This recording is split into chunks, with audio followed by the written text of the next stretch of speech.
अब हमारे मूर्तिकार भाई बंधु ऐसे छवि बनाने लगे हैं ठाकुर जी की।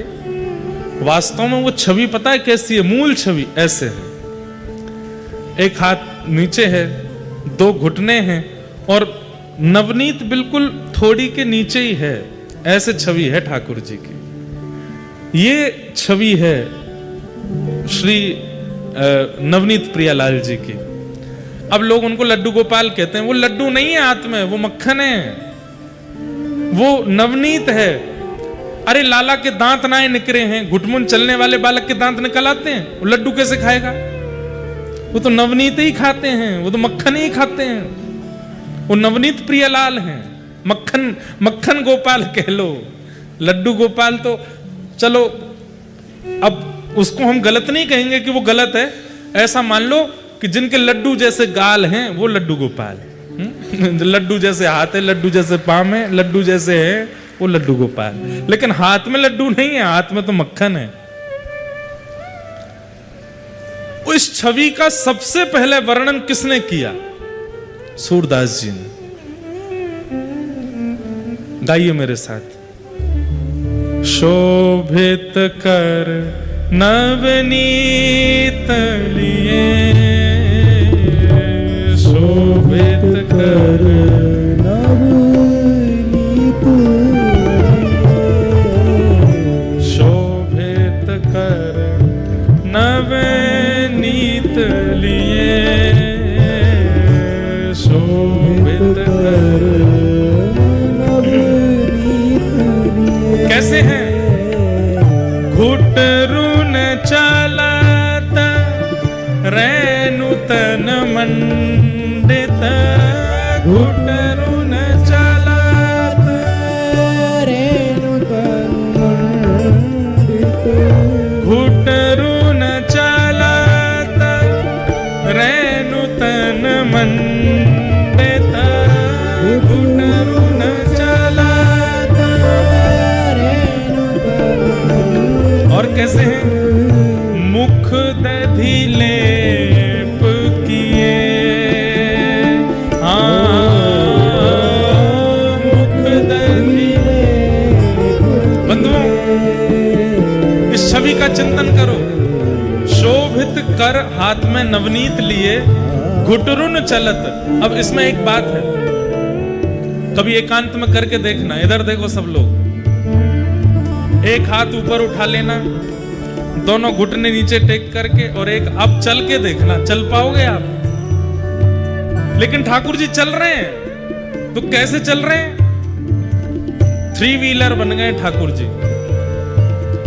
अब भाई एक हाथ तो ऊपर है ना, तो ऐसे लुढ़क जाते हैं बीच बीच में, तो ये कोहनी नीचे टेकते हैं और फिर चलते हैं ऐसे कोहनी से। ये मक्खन नीचे नहीं आवे।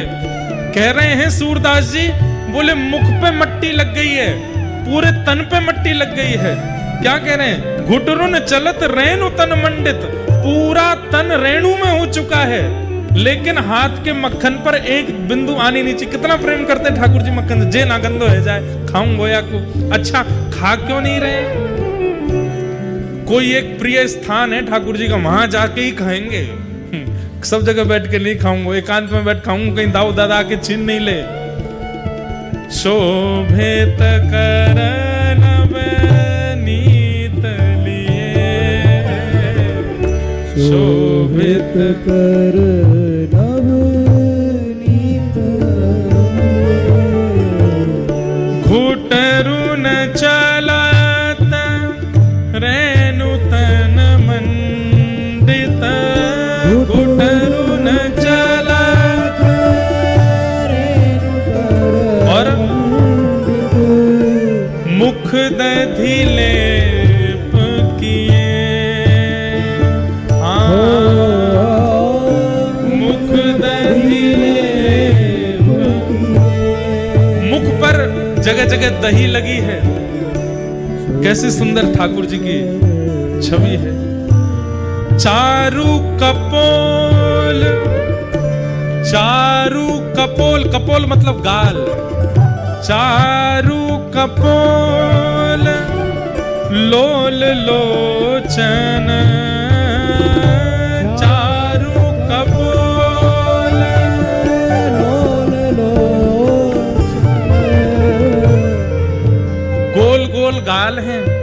और बड़े बड़े नेत्र हैं।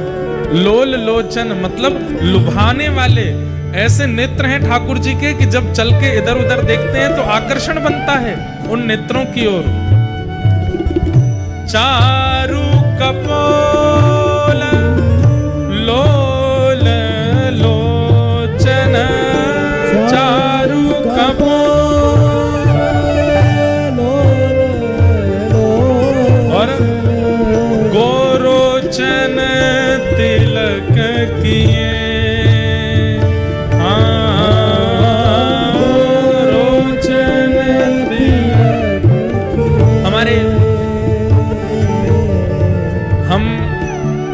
आधे तो रामानुजी हैं और आधे पुष्टि मार्गी हैं। क्यों? हमारे पूज्य पिताजी महाराज और हम तो रामानुज वैष्णव हैं, पर हमारे पूज्य नाना जी पुष्टि मार्गीय थे, पंडित श्री कृष्णलाल शास्त्री, और उनको लाखों की तादाद में पद याद थे। उन्हीं की कृपा से हम पद गाते हैं, उन्होंने ही व्यासपीठ पर बिठाया। हमारे पूज्य नाना जी वो उसका इतना सुंदर वर्णन करते थे। गोरोचन तिलक किए, गैया के यहां माथे पर भीतर गोरोचन होता है।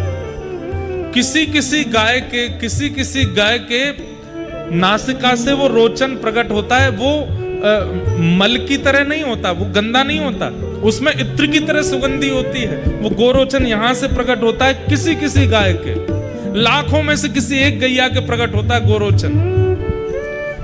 वह गोरोचन का तिलक लगाती है यशोदा मैया लाला को। 9 लाख गैया हैं तो महीना 1.5 महीना में एक गैया के गोरोचन प्रकट हो जाता है। आजकल संभव नहीं है, और होता होगा तो पता नहीं, लोगों को खबर नहीं होगी इसलिए उसका पता नहीं चलता। कींच जैसी होती है, जैसे खस की कींच होती है ऐसी कींच निकलती है और जरा सी निकलती है। वो मैया इकट्ठा करके लाला कुआ को तिलक लगावे, गोरोचन तिलक की है। पर हमारे पूज्य नाना जी इसका एक अर्थ और करते थे। बोले लाला यहां गोरोचन को गोवर मान लो। तो मैंने कि नाना जी गोबर को तिलक लगा रहे ठाकुर जी। तो इसका इतना सुंदर वर्णन करते नाना जी बोलते, बोले लाला ठाकुर जी के तन पे रेणु लगी है और ठाकुर जी को मक्खन खानो है। अब प्रिय वस्तु खावे के काजे साफ सुथरा तो होना पड़ेगा। तो ठाकुर जी सोचे अब कहां जाऊं, तो मैया के पास जावे। तो मैया से कहवे गए कि मेरे तन की मिट्टी हटाए दो। बोलनो आवे ना लालाते, लेकिन तन में मिट्टी लगी मैया देखेगी तो हटा देगी। तो मैया के पास गए, वहां समय मैया अपना श्रृंगार कर रही है। और मैया कैसे श्रृंगार कर रही है? एक सफेद बिंदी लगावे, फिर एक लाल बिंदी लगावे, फिर एक सफेद बिंदी लाल बिंदी, सफेद बिंदी लाल बिंदी, सफेद बिंदी लाल बिंदी, ऐसे मैया अपना श्रृंगार कर रही है। ठाकुर जी देख रहे हैं, मट्टी वट्टी तो भूल गए। ठाकुर जी बोले मैं करूंगा ऐसा श्रृंगार, कैसे करूं? दोबारा लौट करके गए फिर गौशाला में। बोले सफेद बिंदी तो मेरे हाथ में, लाल बिंदी कहां ते लाऊं? लाल बिंदी दिखी नहीं, सो गोबर उठा लियो।